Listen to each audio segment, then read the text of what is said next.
The US gave you 1 year. China gave you forever. Which would you choose? This is not a question. This is a test. And this test will determine Africa's future.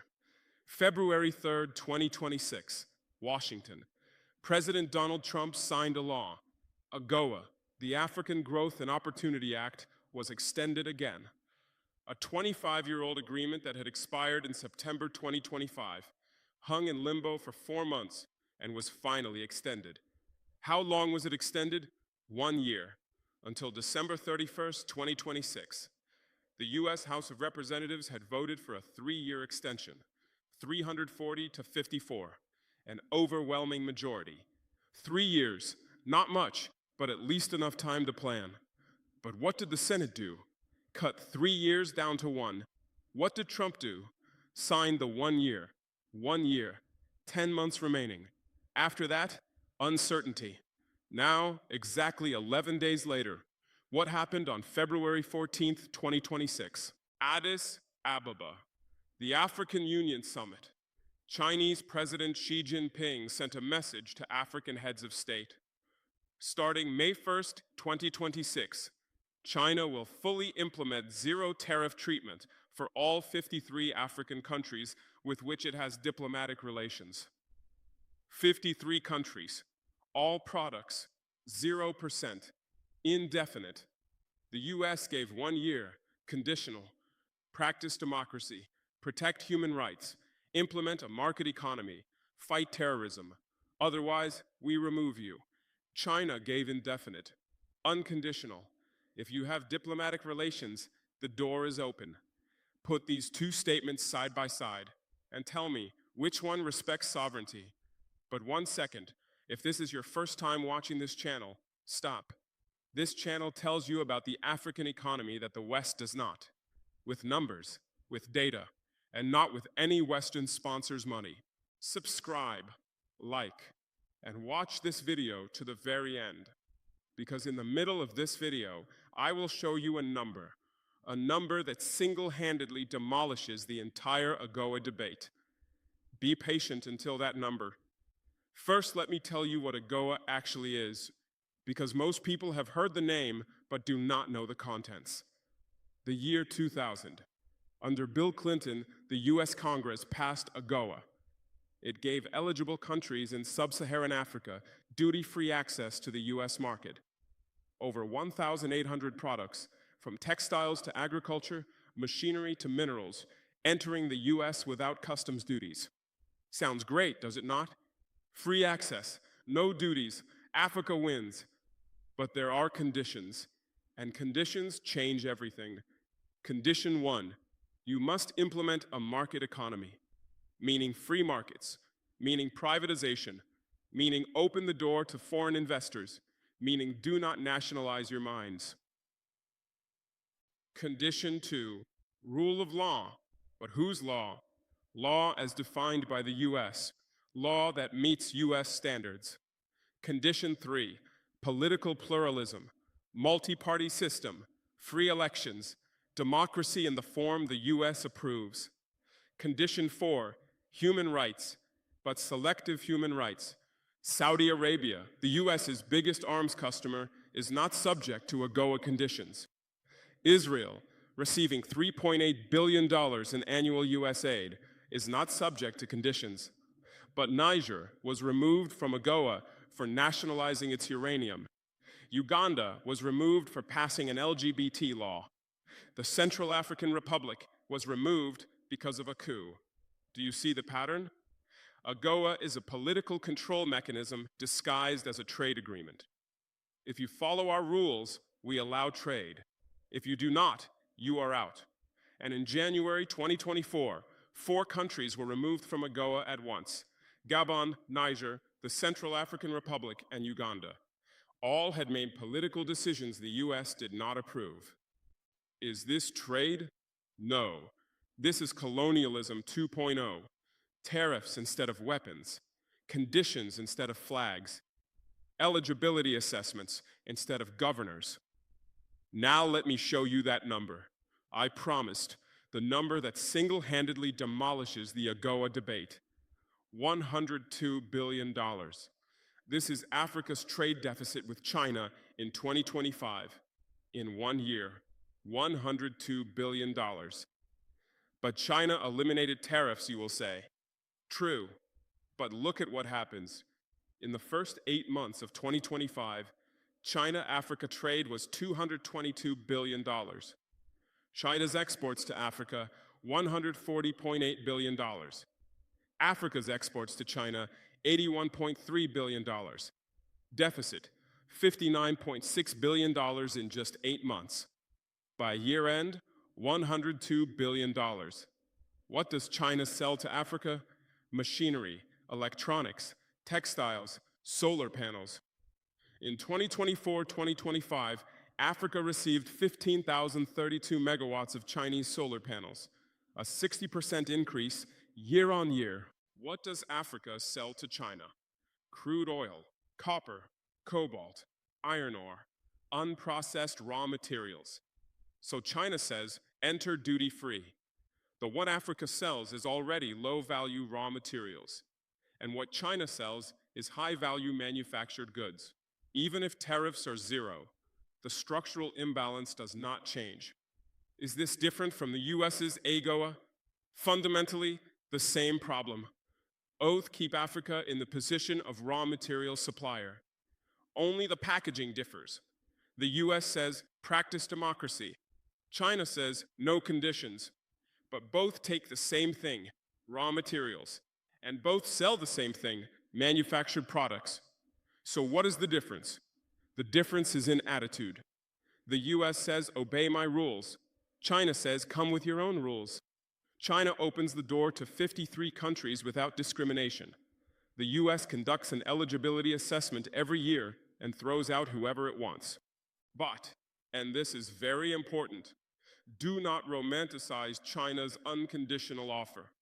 China builds large infrastructure projects in Africa, roads, ports, railways, but those projects are built with Chinese workers, with Chinese materials, and loan conditions are not always transparent.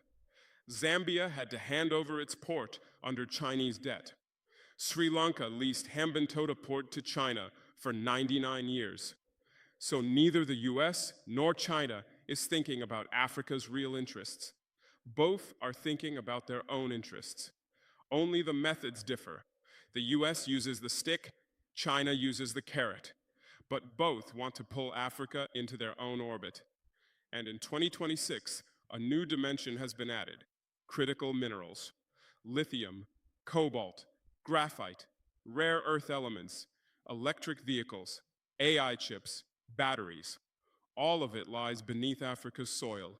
The US is signing security deals with Congo and Rwanda in exchange for critical mineral access. China is making graphite deals in Malawi, infiltrating the US's $12 billion Project Vault program. Both are chasing the same thing: the future buried beneath Africa's ground. AGOA is no longer just about textiles and agriculture. AGOA is part of the battle for critical mineral access. The Trump administration says it openly. AGOA must strengthen US access to critical minerals. So AGOA is not a trade deal. AGOA is a mining license. Give us your minerals, we will give you duty-free entry. This is 21st century colonialism. Not weapons, tariffs, not flags, trade agreements, but the purpose is the same: take Africa's resources. So what is the way out? The way out is independence, real independence. Neither dependence on US conditions nor dependence on China's carrots. Make your own production. Create your own manufactured goods. And this is exactly what we are doing. Burkina Faso does not benefit from AGOA. Why? Because in 2024, our AGOA eligibility was already in question due to military governance. And we did not care. Because our strategy is not to depend on either the US or China. Our strategy is to build our own chain. We produce 94 tons of gold, but we are not exporting gold raw. We are building our first gold refinery. Gold will be processed in Ouagadougou. Value will stay here. We opened tomato factories. Why? Because importing tomatoes from Ghana is dependence. Growing your own tomatoes is sovereignty. We opened a pasta factory, Burkina wheat in a Burkina factory making Burkina pasta. On December 31st, 2025, we achieved food self-sufficiency. We no longer need anyone's food donations. We created Sopamib, 11 mining sites transferred to the state, 5 gold mines nationalized. Our current account turned from a 3.4% deficit to a 1.1% surplus. For the first time in 60 years, we are earning more than we spend abroad. And the IMF said, remarkably resilient. The IMF Deputy Managing Director came to Ouagadougou personally and said, commendable. And on January 29th, 2026, we adopted the Relance Plan, our 2026-2030 National Development Framework, a 5-year roadmap, expanded irrigation, water storage systems, livestock feed production, aquaculture, agro-processing, not just producing, processing, not just exporting, creating added value. And on February 12th, 2026, we mandated that companies with annual revenues above 5 billion CFA must build their headquarters in Burkina. Companies with revenues above 100 billion CFA, minimum 7-story buildings. Either build here or leave. Capital will stay in Burkina. Profits will stay in Burkina. Jobs will stay in Burkina. Without AGOA, without Chinese debt, with our own strength. Now, let us compare. The AGOA model. The US gives you duty-free access. You sell raw materials to the US. The US sells you manufactured goods. An eligibility assessment is conducted every year. If you break their rules, you are thrown out. 300,000 jobs hang in the air.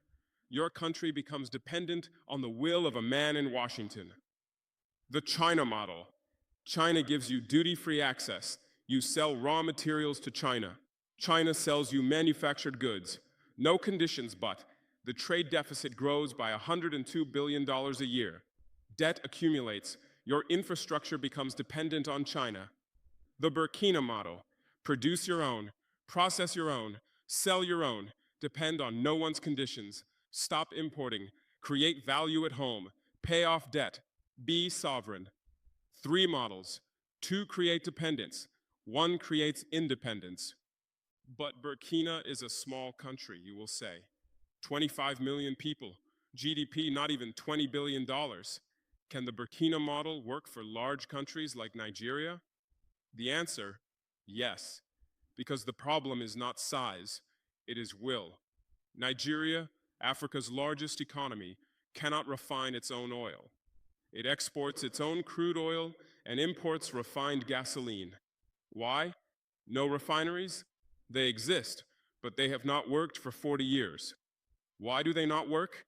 Because making the refineries work does not serve the import lobby. Imports make certain people rich. Congo produces 70% of the world's cobalt, but exports cobalt raw. Tesla's batteries are made with Congolese cobalt, but Congo itself has no electricity. 80% of the population lives in darkness. Cobalt is processed in China or the US and sold back to Congo as batteries. This is not an AGOA problem. This is not a China problem. This is a dependence problem, and the cure for dependence is neither the US nor China. It is independence.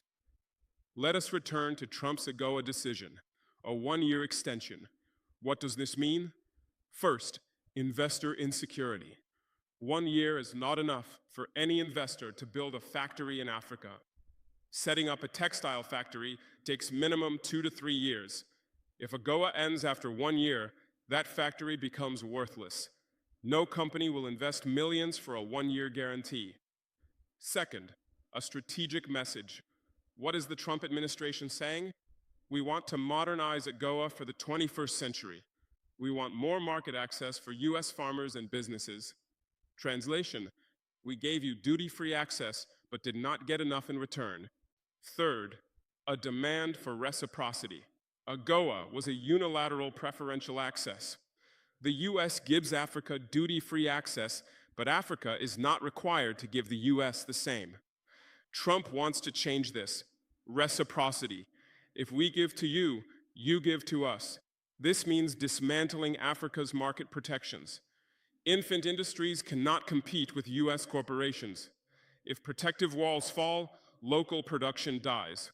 And fourth, even if AGOA provides duty-free access, Trump's reciprocal tariffs still apply. The 10 to 30% tariffs imposed under IEEPA override AGOA's benefits. So AGOA was extended, but its benefits have already been neutralized by tariffs. The double impact, AGOA's suspension plus reciprocal tariffs. South Africa faces a 30% US tariff. Even with AGOA extended, the 30% tariff remains. And one more thing, the Trump administration shut down USAID in July 2025. America's International Development Agency, one of the biggest aid channels to Africa, was closed. Under AGOA, trade capacity building projects were managed by USAID. Trade hubs in Africa were financed by USAID. All of it gone. Trump's slogan, trade, not aid, sounds good, but what is he doing? Cutting aid and narrowing trade. No aid and no trade. What remains? America first, meaning Africa last. Is this comedy or tragedy? You decide. And at precisely this point, Xi Jinping at the African Union Summit said, starting May 1st, 2026, 53 countries, 0 tariffs. Is the timing a coincidence? Of course not. The US gave 1 year conditional, neutralized by tariffs. China gave indefinite, unconditional, starting May 1st. The US let AGOA expire in September 2025, causing a 43-day government shutdown. It did not care about Africa. China, in June 2025, right in the middle of Trump's tariffs, said 0 tariffs for all of Africa. China-Africa trade in 2024 reached $295.6 billion, the 4th consecutive record, and China was Africa's largest trading partner for the 16th consecutive year. And the US, currently behind China, and falling further behind with every Trump tariff. China increased its imports from Africa by 26% in August 2025. The US decreased its exports to Africa by 33% in the same period. China is filling the vacuum. The US is creating the vacuum. So where are we? Burkina Faso in this game. We are on neither the US's side nor China's. We are on Burkina's side. We work with China, but we are not dependent on China. We work with Russia, but we are not dependent on Russia. We work with Turkey. We work with India. We work with Iran. Multiple partnerships. No single dependence. We do not call anyone our great friend. We call everyone our trading partner. And in every partnership, we set our own terms. We nationalized our gold mines, but we do not sell raw gold to China. We are building our refinery. We buy weapons from Russia, but we do not give Russia a base. We buy drones from Turkey, but we do not give Turkey a mine. This is balanced diplomacy. This is the 21st century version of Sankara's stand tall philosophy. Talk to everyone, bow to no one. I address all African countries dependent on AGOA, 300,000 direct jobs and 1 million indirect jobs depend on a single signature from Trump. Here today, gone tomorrow. At the end of 2026, AGOA expires. And what happens? Unknown. Maybe it gets extended. Maybe it ends. Maybe conditions get heavier. Is this sovereignty? Your country's economy depending on the mood of a man in Washington? Is that sovereignty? Kenya's President Ruto campaigned for AGOA's extension. Why? Because Kenya's textile exports depend on AGOA. If AGOA ends, factories close, workers take to the streets. But why can Kenya not produce its own textiles for its own domestic market? Why is it dependent on the US market? Because AGOA, for 25 years, made Kenya dependent on the US market. Instead of developing its own domestic market, it incentivized selling to the US. And now the US threatens to close the door, and Kenya is panicking. 25 years, a quarter century. Did AGOA develop Africa? What do the numbers say?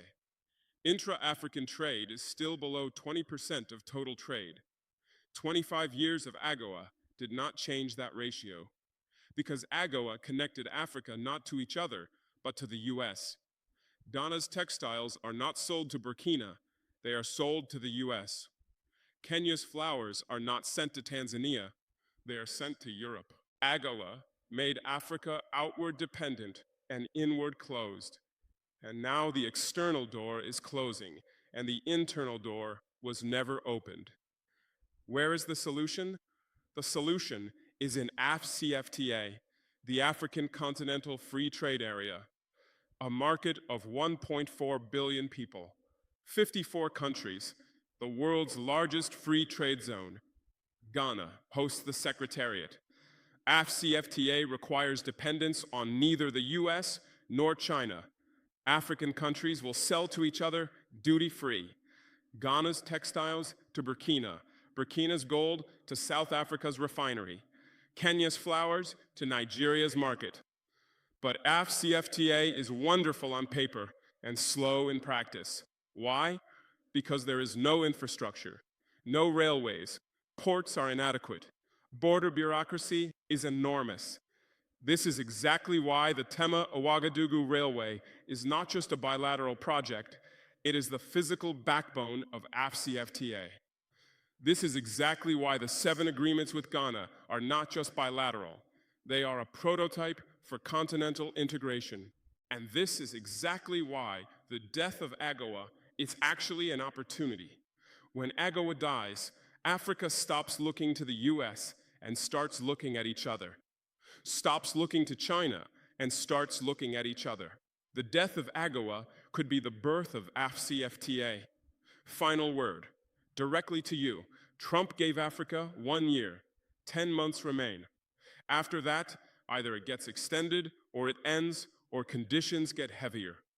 Xi Jinping gave Africa indefinite, starting May 1st, but behind it, a $102 billion trade deficit and a debt trap. Both are giving you something, and both are taking something in return. The US takes political obedience. China takes raw materials. But what if you gave nothing to anyone and made your own production, refined your own gold, processed your own tomatoes, built your own railway, created your own market? Then you would need neither AGOA nor China's zero tariffs. Is this easy? No. Is this fast? No. 94 tons of gold says yes. Write in the comments, is your country dependent on AGOA? What happens if AGOA ends? And what could the alternative be? Send this video especially to friends in AGOA-eligible countries: Kenya, South Africa, Ghana, Ethiopia, Tanzania, Senegal, Madagascar. They need to know this truth. Like, share, and subscribe to the channel. AGOA, 1 year. China, indefinite. Us, forever. Because independence has no expiration date. Homeland or death, we shall prevail.